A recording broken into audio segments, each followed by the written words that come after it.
Se a gente quer resultado, nós temos que lutar. Não adianta, nada vai cair do céu. Nada cai do céu. Fé nasce do chão. Acho que a gente inverteu as coisas, né? A nossa oração tinha que ser voltada para o chão o tempo todo.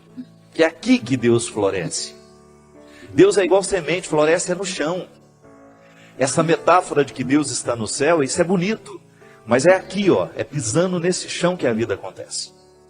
A força que Deus me dá, a força que Deus lhe dá, é para que a gente consiga plantar o jardim. Ninguém prometeu que nossa vida seria um jardim de flores, mas Deus prometeu a força para a gente plantar.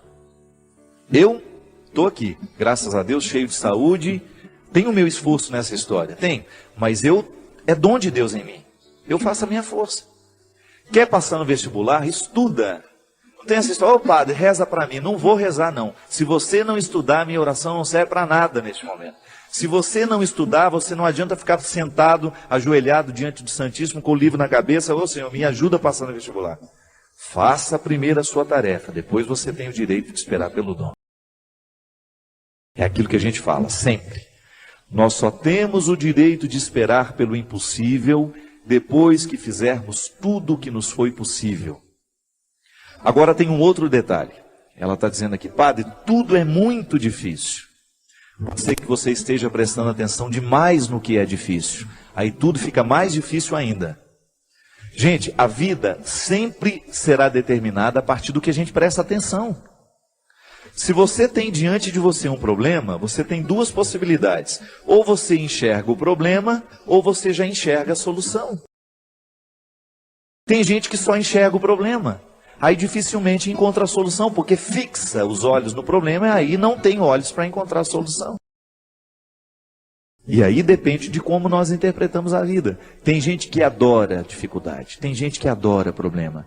E acaba se tornando uma fonte de problemas, porque não está disposto para soluções. Tem gente que não sabe viver sem um problema. No meu livro que eu vou lançar tem uma personagem interessante, que ela é ficcionada nas doenças, ela adora ter doença. O sonho da vida dela é ter um plano de saúde. A alegria dela é receber um exame em que ela está precária. A alegria dela é contar as doenças, a dor de cabeça que não passa, é a pedra na vesícula.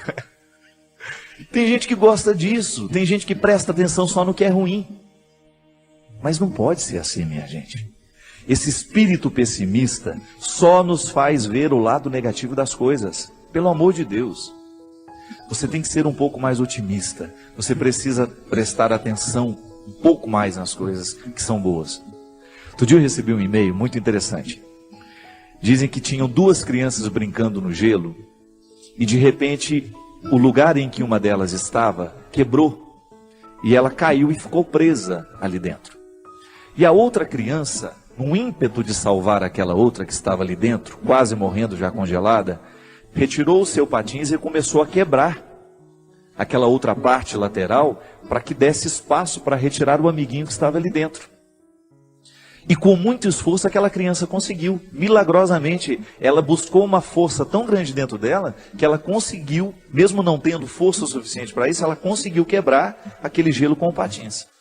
E quando chegou o adulto, né, que viu a situação, não acreditou. E foram chegando outras pessoas, até que uma delas falou assim, como é que esse menino conseguiu quebrar esse gelo e retirar a outra criança que estava aí dentro? Aí o outro falou assim, é porque nenhum de nós estávamos aqui para dizer que ele não conseguia. E é interessante. Quando nós estamos diante de uma situação difícil, é muito natural que outras pessoas, tomadas por um espírito de porco, venham dizer, você não vai conseguir isso não vai dar certo não. Não é? E sempre tem um assim.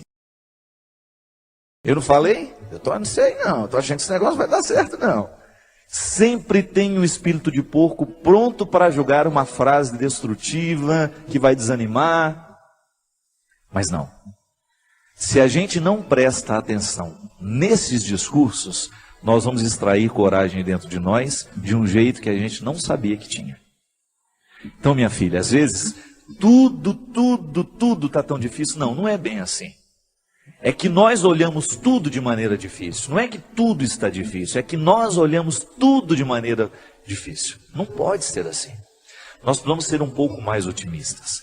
Dificuldade existe na vida de todo mundo. Elas estão por toda parte. Agora, a maneira como nós encaramos essas dificuldades é que vai fazer a diferença. São 5.000 pessoas para 5 vagas. Não fique preocupada, viu? 90% destes 5.000 que estão tentando essa vaga não estudou do jeito que você estudou.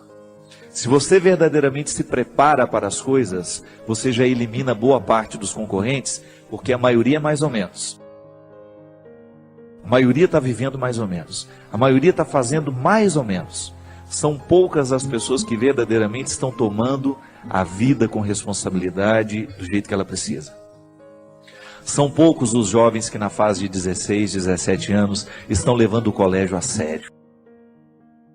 São poucos os universitários que hoje estão cursando a faculdade com a disciplina que a profissão vai exigir um dia. São poucos os profissionais que verdadeiramente estarão bem preparados para nos atender nos seus consultórios de advocacia, nos seus consultórios dentários, nos seus consultórios médicos, porque são poucos os que verdadeiramente estão fazendo o que devem fazer. Estou sendo pessimista? Não. É só você olhar para o jeito como estão vivendo os nossos universitários, a maneira como eles estão se preparando para a futura profissão. E eu sempre digo, quer ser um bom profissional, estude bem o que você está estudando. Porque você não tem o direito de ser mais ou menos. Não tem. A maior preocupação minha que eu tenho como padre, minha gente, é a qualidade dos nossos padres nos dias de hoje. Você que é padre sabe muito bem o quanto que você é exigido nos dias de hoje. Você precisa ser um homem de sabedoria. Você precisa ser um homem que estabeleça uma ponte com a cultura, com a sociedade. Não dá para você evangelizar do mesmo jeito que evangelizavam há 20 anos atrás. Não dá. Nós precisamos correr atrás da qualidade. Ninguém está fora disso. Você aí na sua área, você precisa correr atrás da sua qualidade. Você que é médico, você que é dentista, você sabe o quanto você precisa se aperfeiçoar para você continuar de pé no mundo de hoje. Hoje nós estamos no tempo da competência e não é problema.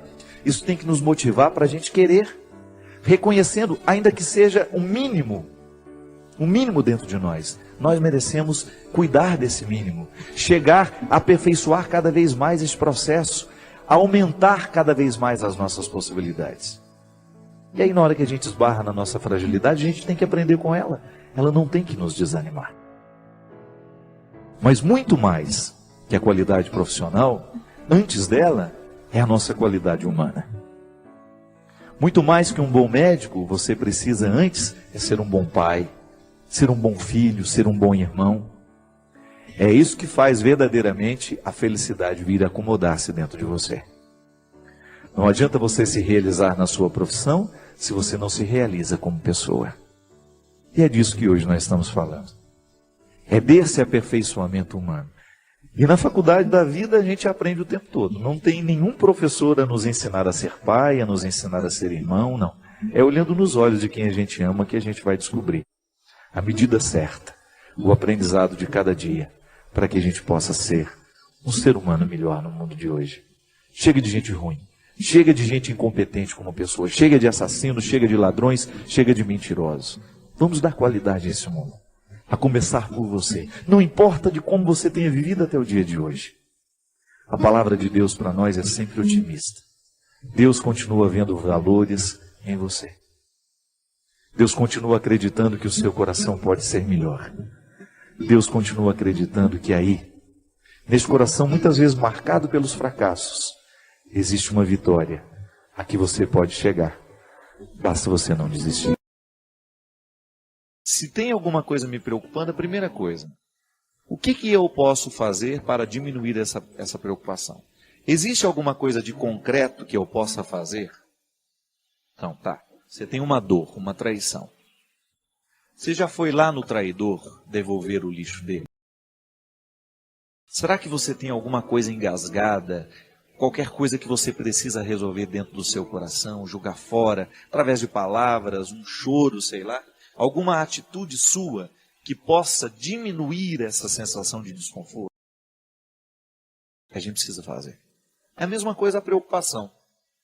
Quando algo me preocupa e eu descubro naquela preocupação o que eu posso fazer para diminuir o efeito dessa preocupação na minha vida e faço, então eu começo a resolver, abrir as portas para que esse passado comece a passar. Não é?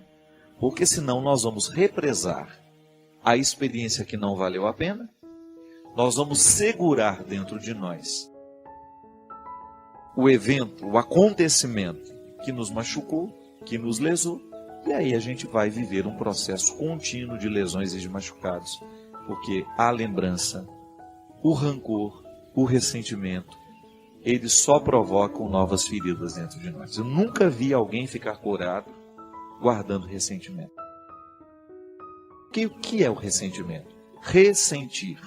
É sentir várias vezes. É como se você pegasse uma gilete e ficasse passando ela em cima do mesmo lugar da pele. Nunca vai cicatrizar. E o corte vai ficando pior. Porque você vai lesando a pele, vai lesando, vai lesando, vai lesando, vai lesando. Você vai perdendo a oportunidade de viver a cicatrização. Não é assim? Você já observou que quando começa a cicatrizar, dá uma coceirinha? Não é assim? A cicatrização provoca uma sensação de coceira, né? Dentro de nós é a mesma coisa.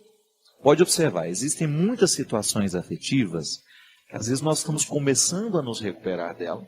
Aí você tem aquela sensação, de vez em quando, de querer retomar, são as coceirinhas da cura.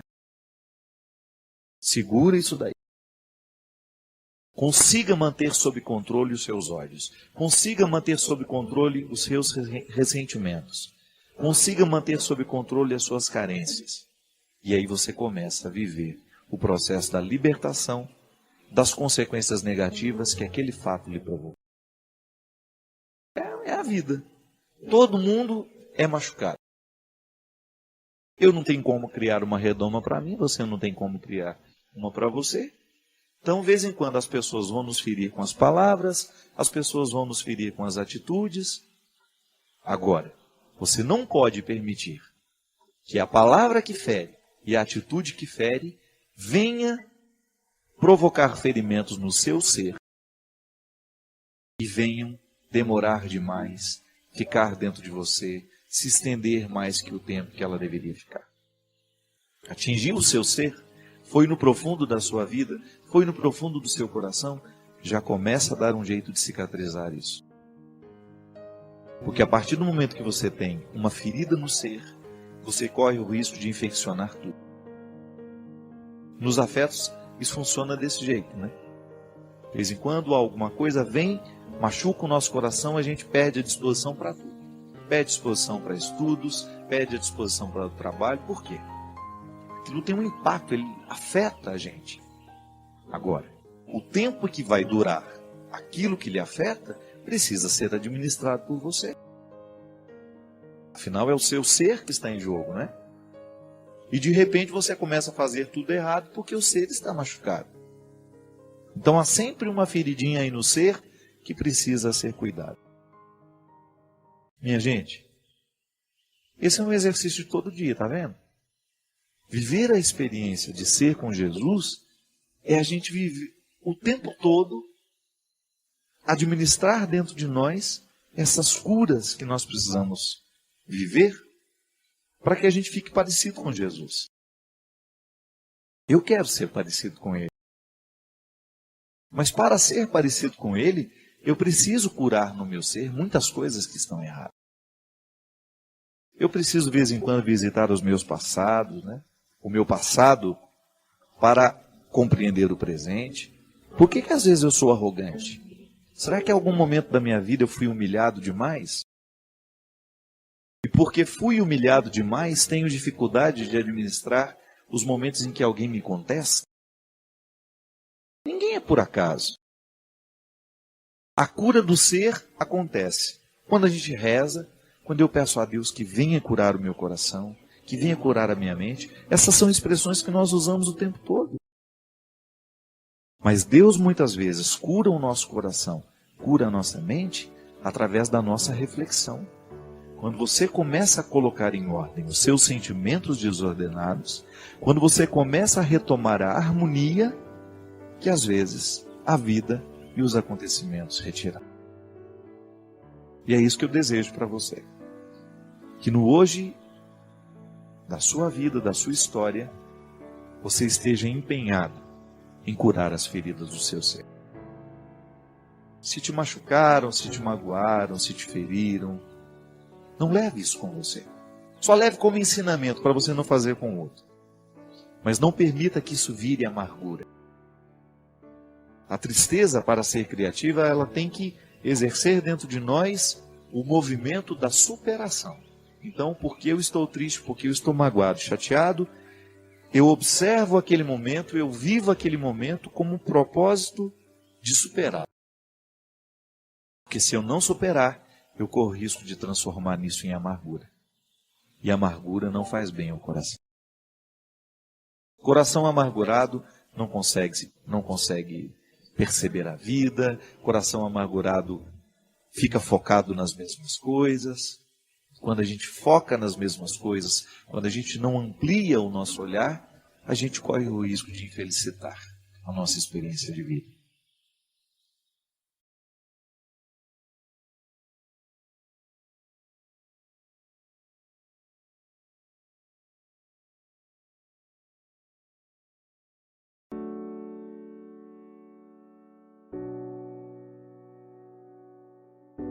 Às vezes a gente tem muita ânsia por novidade, cuidado. Às vezes Deus vai nos falar naquilo que já foi dito há muito tempo. Às vezes nós temos muita ânsia de novidade, nós queremos sempre uma coisa nova, e nós nos esquecemos que às vezes Deus nos fala nas raízes. Naquilo que já está ancorado há muito tempo na nossa vida, naquela palavra que nós recebemos do padre que nos atendeu na primeira confissão lá na nossa infância, ou naquela pregação que foi inicial no nosso processo de conversão. Nós precisamos voltar a essas origens. Revolucionar. Você sabe que revolucionar é justamente você retornar aos inícios. Não é fazer uma coisa nova. É você retomar aquilo que era original, inicial. Isso é revolucionário. É quando você é capaz de recrutar tudo que já é antigo dentro de você e permitir que esse antigo continue lhe comunicando. Que às vezes isso é até muito cruel, né? Às vezes uma pessoa, por exemplo, que já me acompanha há 10, 15 anos, fica querendo novidade o tempo todo. Eu entendo que essa possa ser a expectativa. Mas chega um momento que as novidades acabam. Qual é a palavra que já mudou a nossa vida? Qual foi a frase que mudou a nossa vida? Ou que iniciou, desencadeou um processo de mudança? É ali que Deus mora. É ali que Deus reside. Eu já ouvi tantas coisas novas, mas o que continua gestando o meu dia a dia é o antigo. É aquilo que eu ouvi do Padre Léo tantas vezes na minha vida, quando eu tive a oportunidade de conviver com aquele homem, quando eu tive a oportunidade de dividir os meus dias com ele. Quantas vezes eu me pego renovando a minha vida a partir de conselhos do Padre Joãozinho. O Padre Joãozinho sempre foi uma pessoa muito amiga, muito próxima a mim. Muito embora eu não more com ele hoje, ele continua dentro de mim através de todos os conselhos que dele eu ouvi. Eu sempre digo isso, tudo o que aconteceu na minha vida, o Padre Joãozinho que me ajudou a abrir as oportunidades. Mas esse homem falou muita coisa para mim que eu jamais poderei me esquecer. Uma delas, quer ser um padre comunicador? Estude todos os dias da sua vida. Porque comunicação é uma coisa que a gente aprende. Você aprende a falar diante da televisão, você aprende a falar no rádio. Essas técnicas, você vai numa aula, você faz um curso, se você tem um dom para isso, você vai e desenvolve. Agora, conteúdo é o que faz a diferença de uma comunicação. Eu não preciso que o Padre Joãozinho me diga isso de novo. Já me disse uma vez.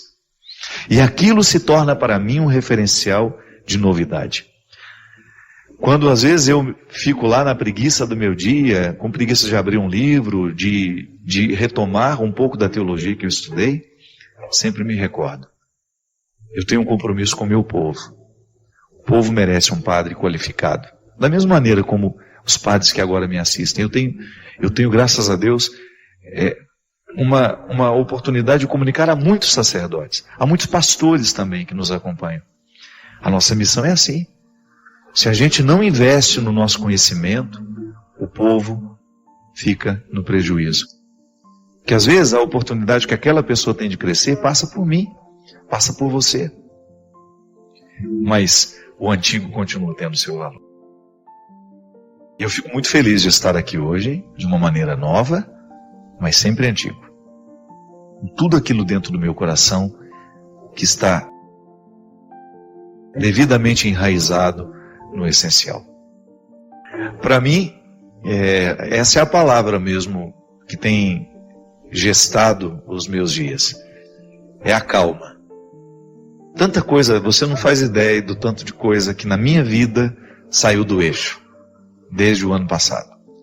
Desde o final de dezembro, início de janeiro, fevereiro, março, uma coisa atrás da outra. E coisas graves, sérias mesmo, que me fragilizaram muito como pessoa. Ainda estou tentando administrar algumas delas, que refletiram muito na minha saúde. Estou no meio, na verdade começo hoje um tratamento novo. Tive a graça de encontrar um médico que me olhou na totalidade, que me viu a partir de exames muito bem feitos, né, laboratoriais, lá do meu povo querido de Petrópolis, uma terra que eu amo muito, e descobri uma série de irregularidades que são naturais de uma vida estressante, que a gente sabe que é o problema de todos nós. Não sou eu só que tenho uma vida estressante, você também tem, tenho certeza. Mas a gente precisa cuidar da gente, a gente precisa fazer a gente precisa se olhar com carinho e com calma. Às vezes a gente se olha com pressa demais. E eu achei muito interessante porque quando o médico ele olhava os meus exames, ele olhava com muita calma. E aquilo para mim foi profundamente transformador. Quando eu tive a oportunidade de estar diante dele, um homem muito sábio, apesar de muito jovem, com muita experiência, ele falou uma coisa que me marcou muito. Ele falou: padre, quando a gente começa a ter as manifestações no exterior do corpo, é porque alguma coisa interna já está muito deficitária. Então, às vezes, a gente não chega nem a manifestar.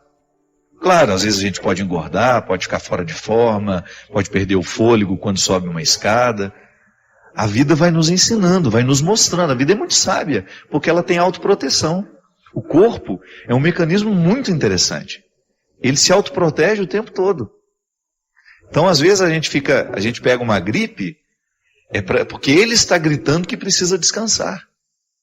Às vezes a gente tem um processo alérgico, é porque ele está gritando que ele precisa de atenção. Então, naquele momento em que ele olhava os meus exames, ele falava disso para mim. O nosso estilo de vida pode nos matar, como também pode nos salvar na hora certa. Então, se o senhor está aqui hoje, diante de mim, querendo a minha ajuda, eu me disponho a mudar o seu estilo de vida, para que você tenha condições de favorecer o seu corpo, a dar a resposta que a sua missão precisa do Senhor. E eu achei muito, muito, muito pertinente naquele momento da minha vida ouvir alguém que estava cuidando de mim. Eu que tenho como missão cuidar de tanta gente, eu não tenho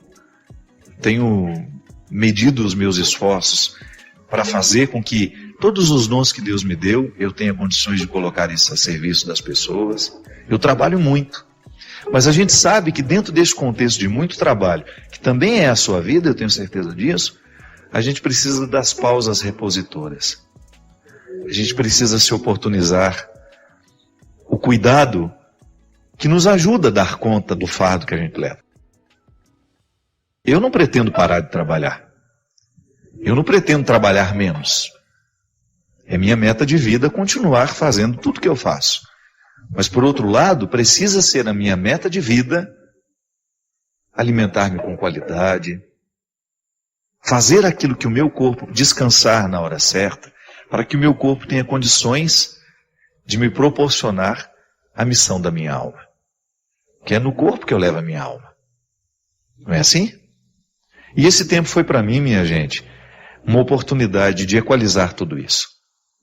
Olhei para a minha vida e percebi como eu valorizava algumas bobagens, como eu cultivava alguns excessos, como algumas coisas bobas que eu estava dando atenção, seriam perfeitamente dispensáveis. Precisa ter muito cuidado quando você vai estabelecer um relacionamento com o outro, colocando a sua intimidade, a intimidade do seu coração, colocando seus sentimentos. Então, às vezes, não dá certo por isso. Eu ainda não amadureci o suficiente para poder oferecer-me ao outro. Agora, veja bem, esse sofrimento que você passa ao outro, hoje, já que aconteceu da mesma forma nos outros relacionamentos, significa que pode ser que o erro esteja justamente na maneira como você administra esses relacionamentos. Nós não podemos ficar repetindo conscientemente os mesmos erros. Tenha coragem de colocar para você, de identificar como é que você erra ao estabelecer o relacionamento com o outro. Onde é que você peca, poderíamos dizer, né? Não no sentido de pecado que precisa ser confessado ao padre, não. Mas aquele pecado que você peca contra você mesmo. Você abre mão demais do seu mundo para ter o outro na sua vida? Que às vezes é assim. O namoro começa e você imediatamente abre mão do seu mundo porque você quer agradar o outro. Você abre mão das realidades que você tem, daquelas que já faziam parte de você. Às vezes existem relacionamentos em que os cônjuges exigem até que o outro deixe os seus amigos de lado. Não é possível isso. Não há possibilidade de você estabelecer um relacionamento em que você tenha que abrir mão da sua vida para que aquilo dê certo. Ah, padre, mas o amor não é renúncia? Sim, mas espera o amor concretizar-se, espera você saber que de fato você ama e é amado, para começar a dar passos na direção dessas renúncias. Precisa namorar sem muitas pretensões no primeiro momento. Precisa namorar com mais leveza. Não abra totalmente o seu coração para alguém que acabou de chegar. Você não sabe se isso vai valer a pena. Não quebre a sua intimidade só para ter a garantia de que o outro vai ficar. Não. O amor, ele dá muito mais fácil você encontrar um relacionamento em que você se sinta amada quando você não espera tanto por ele, quando você não cria tantas expectativas, né? Olha, você já está idealizando até o retorno do rapaz. Já está esperando que ele chegue com uma mala de desculpas, né? Para poder recomeçar com você. Isso aqui já é expectativa que você não tem o direito de alimentar. E outra, namoro. O namoro, ele é um ensaio do casamento. Quando você namora, você fica vendo aquilo que pode dar certo e aquilo que não, e aquilo que tem tudo para dar errado. Por isso que ele precisa ter a liberdade de terminar. Impressionante como os vínculos são cada vez mais transitórios. Nós temos dificuldade de fazer com que um relacionamento quebre aquela primeira barreira da superficialidade, que ele fique fecundo. E não é só namoro, não.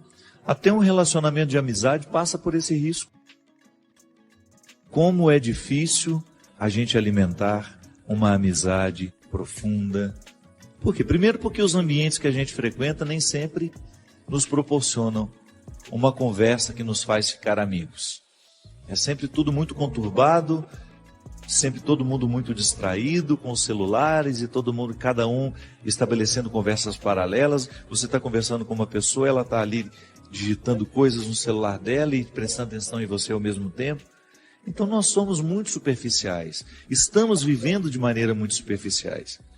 É natural que os nossos relacionamentos também entrem pela mesma perspectiva, né? Não é possível a gente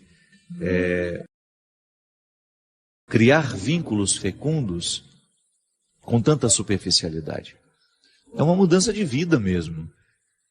Passa pelo conceito de conversão. Interessante, né? A conversão que Jesus nos propõe é justamente a gente ir cada vez mais tomando posse do nosso coração. É um movimento de profundidade, veja bem. É um movimento que faz com que a gente tenha uma busca interior que nunca vai terminar. A superficialidade tem fim, a profundidade não. Quando você opta por viver uma busca de amadurecimento, por exemplo, como essa menina aqui, por que os meus relacionamentos não dão certo? É preciso investigar-se. Não dá para ir fazendo esse rolo compressor, apenas dando a desculpa para si mesmo e para os outros. Ah, eu tenho dificuldade de amar e ser amada. Eu tenho dificuldade de ser fiel. A pessoa nunca toca de fato o cerne das questões. Porque ninguém é assim por acaso. Algum motivo ali precisa ser descoberto, ser investigado, para que a gente tenha condições de mexer nele. Aristóteles, um filósofo clássico, dizia que a vida só vale a pena ser vivida à medida em que ela é refletida. Aquele que não reflete a vida que vive, aquele que não reflete a experiência pessoal, diária, nós podemos chamar até isso de exame de consciência, Faz uma leitura cristã disso. O que é o exame de consciência? Aquela oportunidade que a gente tem de voltar os olhos para o nosso jeito de viver, para a vida que nós estamos escolhendo, e aí você ter coragem de ser o seu juiz, de ter coragem de fazer uma interpretação se está sendo justo ou não aquilo que você estabelece para você. Qual é o papel do juiz? A jurisdição é justamente olhar para a realidade, para as partes que compõem aquela realidade e identificar se é justa ou não aquela relação que as partes estão estabelecendo. Eu preciso fazer isso todo dia comigo, você também. Olhar para as escolhas que você faz na sua vida, para o tratamento que você se oferece e saber se você está sendo justo. Muitas vezes nós não chegamos à resposta que essa menina aqui precisa chegar. Por que meus relacionamentos são tão vazios? Por que mesmo ela sendo uma pessoa boa, uma pessoa religiosa, por que apesar de todos esses valores que ela tem, que ela enumera aqui no início, tem uma boa família, pratica uma religião de maneira saudável, é estudiosa, por que com ela alguma coisa está dando errado? Talvez falte estabelecer esse juízo. Investigar-se com mais propriedade. E quando o assunto é relacionamento, gente, a primeira coisa que nós precisamos colocar no tribunal é o tanto que a gente se ama. Como é que você sabe que é um relacionamento doentio? Quando não existe alegria na entrega. Quando você percebe que o outro está lhe pedindo aquilo que você não poderia dar a ele, que é a sua identidade. Ah, eu para amar você, você terá que mudar isso, aquilo, papapá, papapá, papapá. Tudo bem. Se for para mudar coisas que antes eram ruins em nós, o amor do outro nos ajuda, porque nos constrói. Vai nos mostrar aquilo que a gente tem de exagerado, aquilo que pode ser lapidado. Mas quando o amor do outro é condição, a condição para que o amor exista é que a gente abra mão de ser quem a gente é, então alguma coisa está errada. Então o outro não está me amando, o outro está me sequestrando. Você poderia estar perguntando, mas padre, como é que uma pessoa pode abrir mão de ser quem ela é? Acontece demais, minha gente, acontece toda hora. Como padre, eu tenho esse acesso ao sacrário da consciência das pessoas. Então eu encontro muita gente roubada de si mesmo. Gente que precisou abrir mão de ser quem é para ter o outro ao lado. Que isso acontece muito. De repente, eu amo uma pessoa, eu sou tão apegado àquela pessoa, que eu sou capaz de abrir mão dos meus sonhos para não perder aquela pessoa. Não podemos negligenciar o amor que a gente se oferece. Que boicote é esse? É um auto-boicote, né? A pessoa se boicota o tempo todo. Porque ela, ao invés de oferecer a ela o amor necessário, isso é, o cuidado, porque como é que o amor próprio se expressa na vida de uma pessoa? Através do cuidado.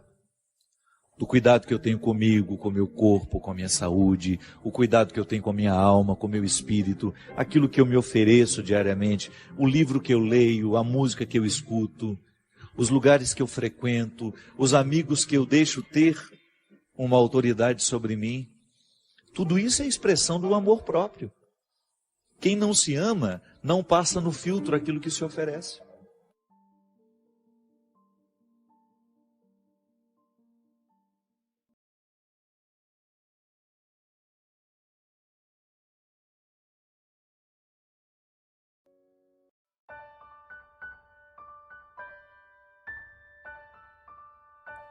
Padre Fábio, tenho 50 anos e depois que descobri o seu programa através de uma amiga, nunca mais deixei de assistir. Tem sido uma bênção na minha vida e da minha família. Tenho uma dúvida sobre uma música que o senhor canta, quando o senhor diz: se os bons combates, eu não combater. Eu pensei, por que combater os bons combates e não os maus?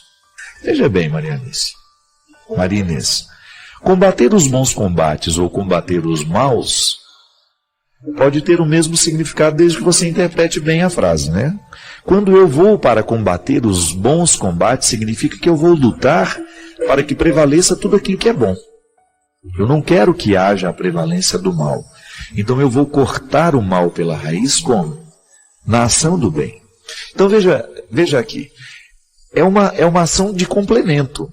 Toda vez que eu combato o bem, com o bem, né? Não é combater para não acontecer. É combater para que haja, para que aconteça.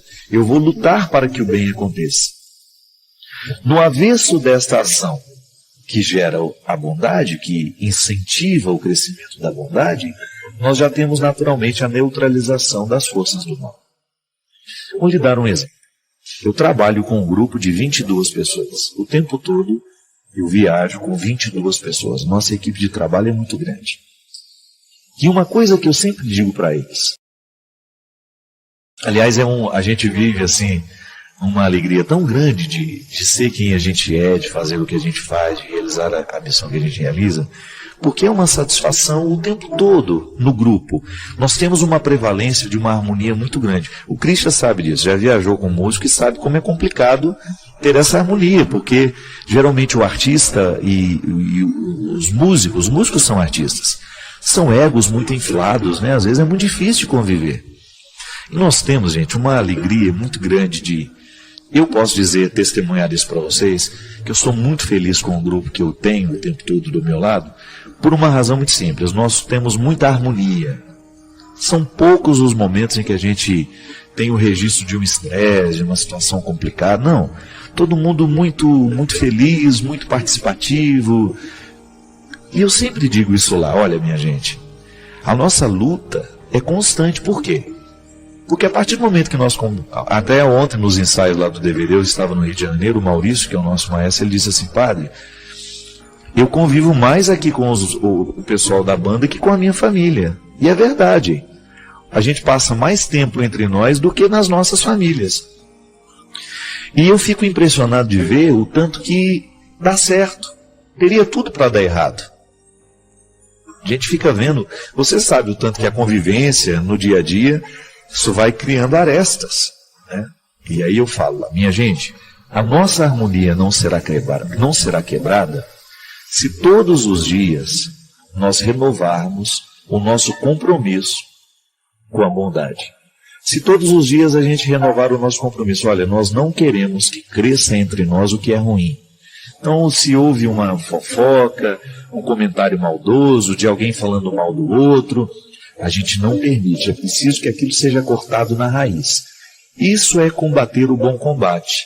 Isto é, você estabelece uma cruzada, né, uma luta para que prevaleça o que é o bom da vida. E quando você faz o trabalho, quando você exerce esse artesanato do bem, né, porque o bem é um artesanato. Se você vai lá e faz com que o bem prevaleça, automaticamente você está impedindo a prevalência do mal. Essa é a luta de todos os dias, e não é só um privilégio e nem uma tarefa que eu tenho que viver. Todo mundo tem. Descubra aí onde é que está o seu grupo, quais são as dificuldades que você tem como grupo, e você vai saber muito bem onde é que você tem que trabalhar esse bom combate. Isso é uma questão de sobrevivência para nós, minha gente. Você já imaginou? Você trabalha num ambiente onde você tem lá 5, 6 pessoas, se o mal começa a prevalecer, a vida fica insuportável. A gente fica vendo, né, a narração de tantas histórias violentas. Liga a televisão e você vai ver. É o relato todos os dias de crimes hediondos acontecendo entre nós, de uma onda de violência crescendo. Por quê? É a prevalência do mal? O mal de alguma maneira está muito grande entre nós. Por quê? Porque ele encontra adeptos. Ele encontra pessoas que, ao não combaterem para que o bem prevaleça, acaba dando um espaço para o mal. Porque é um problema muito sério, que às vezes a gente acha que a maldade está somente em quem faz. Não, a maldade está também em quem é omisso com o bem. Se eu posso fazer o bem e não o faço, se eu me acomodo, então de alguma maneira eu estou permitindo que o mal prevaleça. Isso é complicado, sabe por quê? Porque às vezes nós corremos o risco de ficar com uma consciência adormecida, né? Você acha que, eu não faço mal a ninguém, mas também não promove o bem.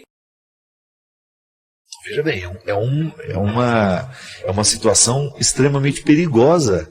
É por isso que, volta ao início do programa, quando a gente faz esse pacto com Jesus, nós estamos fazendo um pacto com a sociedade também, um desdobramento. Porque a partir do momento que eu tenho em Jesus um referencial para eu ser melhor, a sociedade onde eu vivo vai ser beneficiada com o meu jeito de ser. Se eu não sou um homem fofoqueiro, se eu não sou um homem que faço contenda, se eu sou um homem que não quero prejudicar ninguém, se eu procuro ser correto nas minhas coisas, se eu procuro ser correto com as pessoas com quem eu vivo, eu estou beneficiando o mundo com a minha bondade e naturalmente estou impedindo que o mal cresça dentro de mim.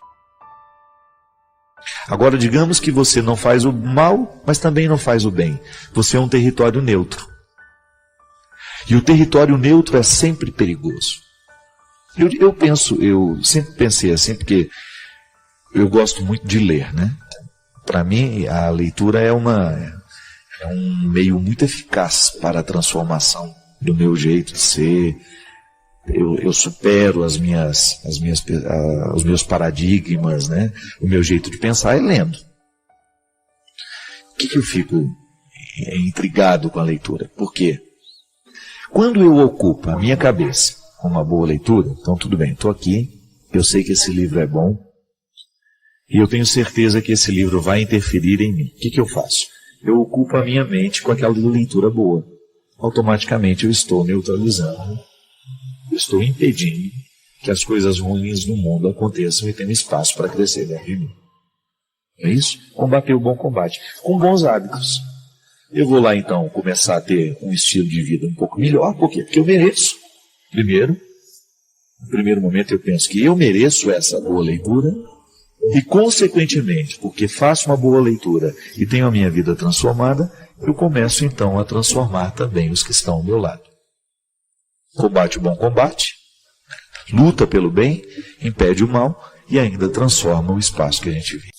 O mistério da encarnação, com o Calvário, tem ali o seu ápice, né? O momento em que o mistério da encarnação nos conecta, então, essa nova oportunidade de vida nova que é a ressurreição. Então o Calvário é o ponto alto desta encarnação.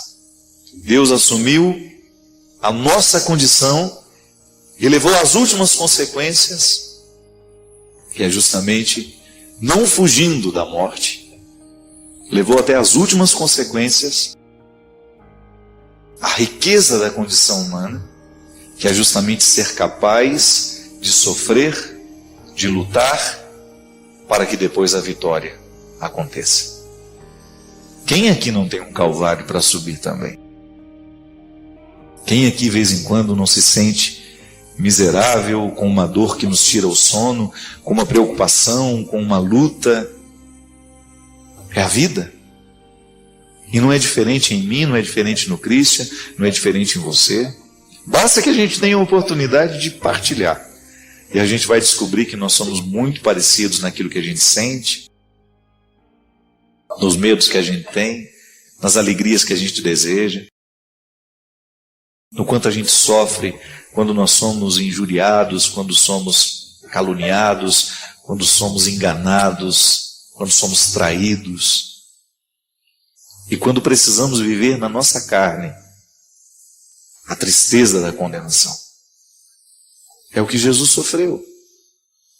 Mas tudo isso e a gente pode extrair um significado de tudo isso, descobrindo que toda vitória é possível, mesmo quando nós estejamos aparentemente fracassados.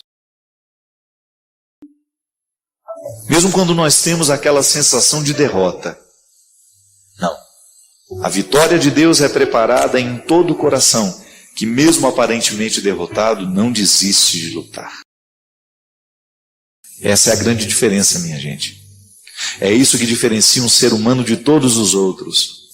Como é importante na nossa vida a gente ter diante de nós qual é a luta que nós precisamos vencer. E eu sempre chego à conclusão que a luta mais difícil de ser vencida é a que eu estabeleço todos os dias comigo mesmo. Porque se tem alguém que nessa vida pode me derrotar, sou eu. Essa consciência fui adquirindo com o tempo e não me desprendo dela. Eu sei que para Deus me fazer um vencedor, eu tenho que lutar o tempo todo para que eu não venha me derrotar. Falávamos sobre isso aqui na semana passada, como nós nos boicotamos. E não custa repetir um pouco. Porque nessa semana da vitória, nós sabemos que todos os passos de Jesus na subida do seu Calvário representam as nossas subidas também. Mas a gente corre o risco de ficar caído ali, nas primeiras estações, e não chegar à vitória da ressurreição, se a gente não tomar uma postura que nos favoreça. E que favoreça essa ação de Deus na nossa vida. Que é justamente a oportunidade diária de você jogar fora os lixos que o outro deixou em você, de você fazer a sua reciclagem, de você reestabelecer o seu compromisso com a vida, de você renovar o seu desejo de ser você, de fazer o que você faz, de amar quem você ama, de desejar o que você deseja. O vitorioso precisa passar pela derrota, é inevitável. Se eu não preciso visitar diariamente os meus sentimentos mais mesquinhos, eu não terei condições de chegar aos sentimentos mais nobres. Se eu não visito os meus fracassos diariamente, eu não saberei receber a vitória que também posso. Ainda hoje vivi um momento tão iluminado hoje à tarde, tomando uma decisão na minha vida ali, naquele momento. Pedi a Deus, meu Senhor, me dê aqui um sinal da sua proteção e de que estou fazendo a coisa certa. Quando olho para o céu, minha gente, um arco-íris, lindo, mais lindo, que durou 2 minutos. Eu vi naquele sinal da natureza, como que Deus dizendo para mim, vai lá, meu filho, faz o que você precisa fazer, que eu estou do seu lado, como sempre estive. Não vou permitir que você dê um passo em falso. Porque eu vou te falar uma coisa, esse padre aqui é pecador e miserável. Mas se tem uma coisa que ele tem, é a certeza da proteção de Deus. Tenho muitas misérias, mas são muitas. Visito todos os dias essas misérias, nem tanto com atitudes, mas no reconhecimento da miséria que mora dentro de mim. E graças a Ele, eu faço o meu esforço diariamente de não permitir que essas misérias venham prevalecer. Porque o projeto dele para mim é muito maior. O projeto dele para você é muito maior. E fazer a experiência dessa vitória é passar por aquilo que você é. É inevitável. Se você não estiver disposto a lidar com você, desista, você não saberá lidar com Jesus. Querer essa vitória significa também fazer a minha luta diária para que eu tenha condições de atualizar essa vitória de Deus na minha vida. Mas aconteceram tantas coisas desagradáveis, estamos acima disso. Eu já disse isso aqui várias vezes. Eu prefiro ser roubado a ser aquele que rouba. Eu prefiro ser enganado a ser aquele que engana. Eu prefiro ser o crucificado a ser aquele que crucifica. Ah, então você tem problemas psicológicos, você é doente. Então, porque eu optei por fazer uma experiência de ser como Jesus, mesmo miserável. Eu quero o tempo todo mirar a minha vida, pautar a minha vida, as minhas escolhas nas escolhas dele. É assim que a gente vai, né? Eu do meu jeito, você do seu, mas juntos. Juntos. Pode deixar o seu pedido de aconselhamento, mas também o seu pedido de oração. Que Deus abençoe muito você, que Deus lhe dê muita sabedoria para você também lidar com as suas perdas. Que o tempo todo a gente está perdendo. O tempo todo nós passamos pela experiência de perder. É inevitável. A vida é assim. Mas ao mesmo tempo, nós queremos aprender com aquilo que a gente perde.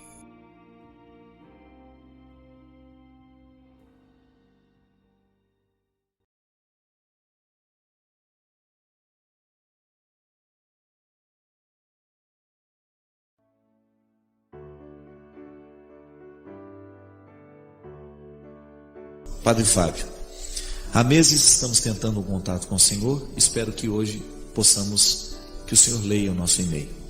Estamos precisando muito de suas palavras, de sua sabedoria, de sua direção. Eu perdi o meu pai no dia 10 de agosto do ano passado, porque ele suicidou. Jogou-se debaixo de uma carreta, estava com depressão, e eu não consigo me conformar, Padre, por ter sido uma morte assim tão trágica. E fico achando que, de certa forma, tenho minha parcela de culpa. Eu poderia ter evitado, ter feito mais. E o que me atormenta é o medo de que meu pai não encontre a salvação eterna, por ele mesmo ter dado fim à sua vida. Será que Deus já o perdoou? Ou perdoará pela sua fraqueza? Estou à beira de uma depressão, vivo tomada pela angústia, saudade dele, tristeza. Me ajude, Padre. Preciso de uma direção na minha vida. Minha filha, nós já falamos aqui algumas vezes a respeito dessas situações que a gente não consegue mudar. A gente precisa trazer uma sabedoria para dentro de nós. Se eu não posso modificar o fato, então eu quero permitir que aquele fato me modifique. Você não tem como modificar a morte do seu pai, e qualquer pergunta que você se faça agora a respeito, se você poderia ter evitado ou não, se você poderia ter feito alguma coisa ou não, não resolve absolutamente nada. O fato está aí. E você não tem como modificar este fato. Minha gente, a vida, quando ela é absurda, o absurdo dentro da filosofia é aquilo que não tem coerência. É aquilo que não pode ser compreendido porque lhe falta coerência. Toda vez que nós temos uma realidade absurda, nós caímos no risco de cometer perguntas absurdas também, incoerentes. Porque o que é a coerência? É a liga da realidade com a pergunta. Pode ser respondida? Então, ali você tem uma liga que faz com que a realidade seja compreendida. Quando você não tem essa liga, é a incoerência. Quando eu sou incoerente? Quando eu digo uma coisa e faço outra. Não tem liga entre o meu comportamento e a minha fala. Minha filha, a morte do seu pai é uma realidade absurda para você. Para todos nós, porque não é fácil você ver um ser humano se julgar debaixo de uma carreta por causa de um processo de tristeza. Contrário ao absurdo, no contrário do absurdo está o sentido. O que é o sentido? É aquilo que orienta uma realidade. A minha vida tem sentido. Há sentido, então, entre aquilo que eu falo e aquilo que eu vivo, porque há uma liga, há uma cola. Toda vez que nós temos uma realidade que tem sentido, nós temos então mais facilidade de lidar com ela. É a vida cheia de respostas, né? O sentido já é de alguma forma a resposta. Mas nem sempre nós convivemos com o sentido. Existem momentos em que o sentido vai embora e só resta o absurdo. Mas no absurdo nós começamos a preparar o sentido. Só que esse caminho só será feito se a gente se entregar aos braços do absurdo. Se você não negar o absurdo, se você olhá-lo sem medo. Porque enquanto você temer a morte do seu pai, enquanto a morte do seu pai causar culpa dentro de você, enquanto a morte do seu pai lhe angustiar mais do que ela precisa, você nunca será capaz de chegar ao sentido. Você vai ficar perdida no absurdo do que seu pai fez. Comece a construir o sentido da morte do seu pai, minha filha. Não permita que a morte dele seja absurdo a vida inteira. Ah, padre, mas é muito difícil. Ninguém disse que é fácil. Retirar uma realidade do absurdo e colocá-la no sentido dá trabalho. Requer inteligência, requer sabedoria, requer silêncio. E às vezes, minha filha, a maior dificuldade que nós temos diante do absurdo é que nós não sabemos ficar calados diante dele. Há muitos anos atrás, eu fui convidado a visitar um senhor lá do Recife. Ele estava hospitalizado em São Paulo, porque há uma semana atrás daquele dia em que ele estava internado, a netinha dele estava brincando no campo de futebol da casa. Era uma família muito rica. Teve um vento, aquela criança estava sentada, enquanto os meninos jogavam bola, aquela menina de 4 anos estava sentada atrás da trave. Teve uma ventania e aquela trave caiu e esmagou a cabeça daquela criança. Aquele senhor estava internado com problemas cardíacos, ficou muito abalado. E uma pessoa da família lá ligou pedindo que eu fosse visitá-lo, que eu fosse ficar diante do absurdo dele. Sabe o que na verdade passava na cabeça daquela pessoa que me mandou fazer a visita? É que ao chegar lá, eu fosse construir um discurso, que eu fosse fazer toda uma explanação a respeito do acontecido, tentar convencer aquele homem do que nem ele mesmo sabia do que ele precisava ser convencido, ou até nem mesmo eu. Fiquei diante daquele homem em silêncio. Apenas disse a ele que estava ali, que se por acaso ele precisasse de mim, poderia contar comigo, que eu poderia visitá-lo mais vezes, que se ele precisasse de alguém em São Paulo poderia contar comigo, que eu estaria à disposição. Mas eu não cumpri a expectativa daquela pessoa. Sabe por quê? Cada vez mais eu estou convencido que diante do absurdo, um silêncio e uma postura amiga vale muito mais do que uma palavra inoportuna.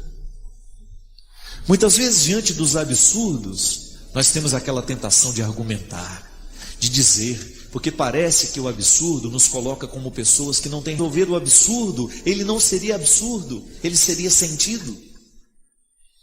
E a beleza do cristianismo está aí, minha gente, em colocar dentro de nós uma humildade, para que no momento em que o absurdo tocar a nossa vida e tocar a vida daqueles que estão do nosso lado, a gente seja pelo menos fraterno, que a gente esqueça as respostas prontas, as palavras imbecis.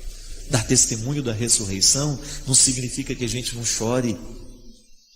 Jesus chorou a morte de Lázaro. Dar testemunho da ressurreição é a gente não cair no desespero. Chorar é direito de todos nós. Colocar para fora o sentimento que nos abate, que nos faz sofrer, colocar a causa do nosso sofrimento para fora, isso é cristão. E é mais cristão ainda aqueles que estão do lado e sabem acolher o sofrimento nosso absurdo. Você tem tantos absurdos na sua vida, tanta coisa que você ainda não sabe responder, tanta coisa que aconteceu e você daria tudo para você receber a resposta, mas você não tem. E aí, vai deixar de viver porque o absurdo visitou a sua casa? Vai deixar de viver porque o absurdo visitou a sua vida? Não, você vai ficar silencioso diante do absurdo, vai sofrer o que tem que sofrer e vai chegar até o sentido, até o momento em que a vida vai transformar o absurdo em sentido. E isso é possível. Todos nós que trabalhamos com o bem, o nosso principal papel, o nosso principal objetivo não é dar resposta aos absurdos do mundo, não. É ajudar o mundo a resolver os seus absurdos com calma, deixar que ele se encaminhe no processo, assim como o trilho, né? Assim como o trem desliza no trilho, deixar que também na vida a gente chegue ao sentido, mas sem forçar. Se o absurdo está aqui, nós precisamos vivê-lo. Minha filha, e a forma mais bonita que você pode viver o absurdo da morte do seu pai é você expulsar todo o processo de culpa dentro de você. Não cometa mais este absurdo, porque se o seu pai se matou por causa da angústia e da depressão, cuidado, porque você se encaminha no processo da culpa e também você corre o risco de cometer um outro absurdo, de tirar a sua vida por causa das culpas que você alimentou dentro de você. Aí nós teremos dois absurdos. E aí você não chegará ao sentido da vida do seu pai, da morte do seu pai. Tragédias o tempo todo acontecem diante de nós. E o que a gente faz? Como é que a gente reage? Se nós pudéssemos mudar a ordem das coisas, nós mudaríamos. Se nós pudéssemos evitar uma tragédia agora, nós evitaríamos. Mas se não tivemos a possibilidade de evitar, primeiro processo, olha para o absurdo que está diante de você e não permita que ele seja maior do que é. Não tema, porque toda vez que nós temos medo de uma determinada realidade, ela se agiganta diante de nós e ela começa a mandar em nós. Ter medo, minha gente, é a gente autorizar que o outro que a gente teme mande em nós. E Deus entra na nossa vida, Ele cuida de nós, Ele providencia. É justamente a matéria-prima da sua reflexão, da sua vida, para que você possa se encaminhar do absurdo ao sentido. Para que você possa sair daquela realidade que você não sabe dizer absolutamente nada sobre ela, até a resposta que você merece e que um dia vai tranquilizar o seu coração. E aquele que sabe viver o processo do absurdo ao sentido se torna uma pessoa extremamente sábia para ajudar os outros a viverem também. Porque hoje, aí do seu lado, ou até mesmo você, pode ser que hoje o absurdo esteja muito perto e você seja alguém capaz de ajudar a entender o sentido que ainda não veio. A entender que esse tempo de espera, que esse tempo de absurdo, será necessário muita cautela, será necessário muita sabedoria, para que nós possamos passar por este caminho, sem que ele nos sufoque. Derrame sobre todos nós, vitimados pelos absurdos da vida, a bênção do Deus Todo-Poderoso, e nos encaminhe para o sentido que todos nós precisamos. Ele que é Pai, Filho e Espírito Santo. É tão significativo o que é surdo voltar a ouvir. A surdez é para aquele que tem. Aliás, eu ouvi outro dia uma pessoa dizendo que a surdez ainda é pior que a cegueira. Porque a cegueira me afasta do mundo, a surdez me afasta das pessoas. Quando eu estou cego, eu deixo de ver o mundo. Quando eu estou surdo, eu deixo de estar com as pessoas. Isso deve provocar uma solidão muito grande, né? Então, ser curado da surdez é ser devolvido às pessoas. Mas a gente poderia pensar, mas eu não tenho essa surdez física, eu não tenho necessidade de ser curado dessa surdez física. Ah, mas eu tenho aquela surdez que me afasta das pessoas porque eu perdi a capacidade de ouvir. A escutatória, né? E é interessante porque quando eu não sei ouvir, eu provoco no outro naturalmente uma indisposição para me ouvir também. Quando Jesus devolve ao homem essa capacidade de ouvir, Ele está devolvendo ele às pessoas. Isso é muito interessante de identificar. Aquilo que o apartava e o que o dificultava de estar com os outros, de ter relações qualificadas.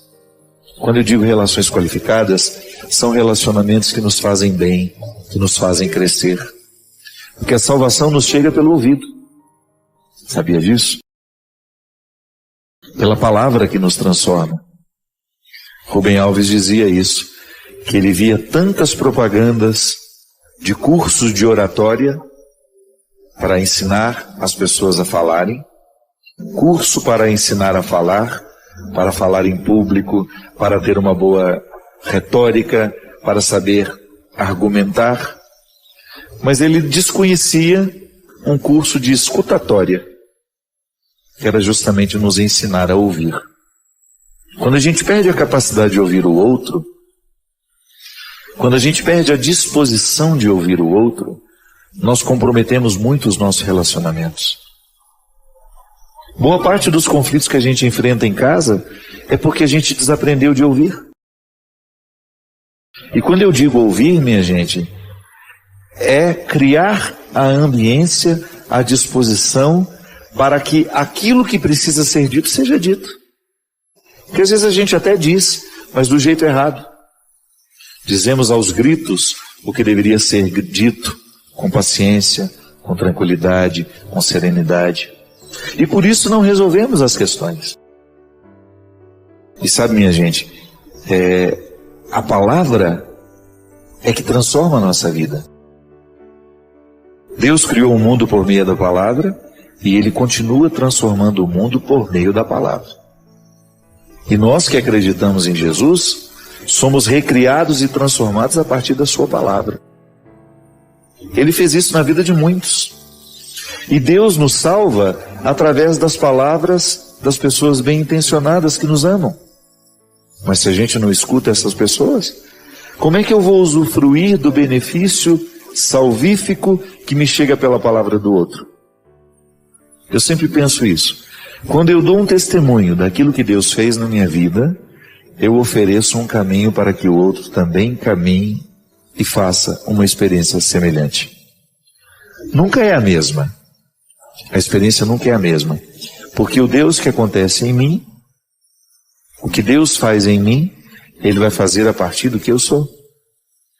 Quando Deus acontece em você, Ele vai acontecer a partir do que você é. Então as nossas experiências serão diferentes porque nós somos diferentes. Embora Deus seja o mesmo. É que eu tenho necessidades diferentes. E Deus vai agir de acordo com as minhas necessidades.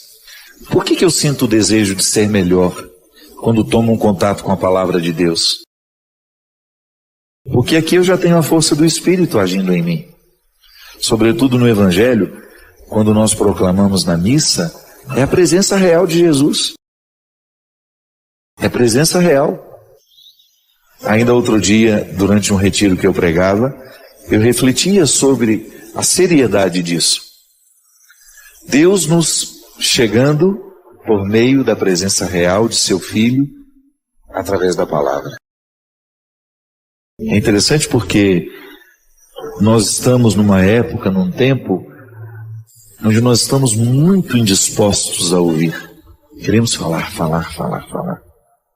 Falamos muito. Às vezes ouvimos pouco. E porque ouvimos pouco, perdemos a oportunidade de encaminhar soluções, ou até mesmo de corrigir algumas arestas entre nós. Estou surdo.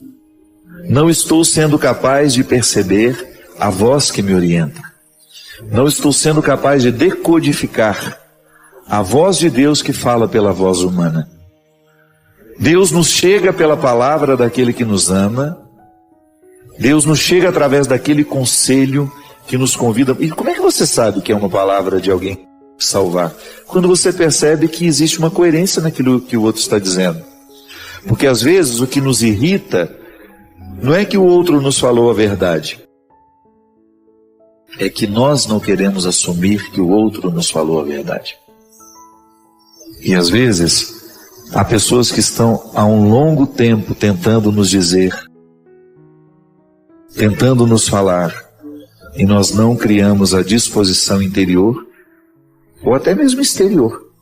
Porque dependendo da cara que a gente faz para o outro, ele sabe exatamente que não pode dizer nada para nós.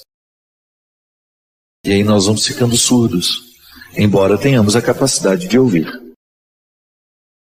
Embora tenhamos a capacidade de ouvir, nós continuamos surdos. Ou então é aquela surdez que o outro nos diz a verdade, o outro diz tudo que nós precisamos ouvir para melhorar, para mudar de vida, e nós interpretamos aquilo como uma afronta, como um desaforo. Não está sabendo ouvir. Isso acontece dentro da nossa casa também. Às vezes nós filhos criamos uma antipatia pelo que o pai está dizendo, pelo que a mãe está dizendo, pelo que o irmão diz. Então a gente fica com essa surdez. A palavra do outro, por mais honesta que seja, por mais assertiva, nos cai como se fosse desnecessária. Isso é um prejuízo muito grande, minha gente, porque nós somos transformados pela palavra. E se a gente perde a capacidade de ouvir, pais e filhos, né? Você que é pai, você que é mãe, sabe exatamente do como é necessário criar a disciplina da escuta. Os filhos precisam ser escutados. Os pais precisam ser escutados. Se a relação não é pautada na disciplina da escuta, a família não é possível. E há uma consonância muito interessante. A sabedoria passa pela nossa capacidade de ouvir e também pela nossa capacidade de dizer. O dizer é muito precioso. Eu tenho muito respeito por aquilo que eu digo. Tenho muito respeito pela palavra que eu proclamo, sobretudo aqui neste espaço, porque eu sei que as pessoas estão ouvindo. E sei também que algumas pessoas se utilizam daquilo que está sendo dito aqui para depois passarem adiante.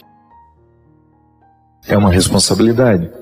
Quantas vezes as pessoas que são responsáveis pela nossa formação tentam nos dizer, tentam nos alertar daquilo que está sendo perigoso para nós, e nós temos um filtro aqui, que não permite a palavra cair dentro do nosso coração.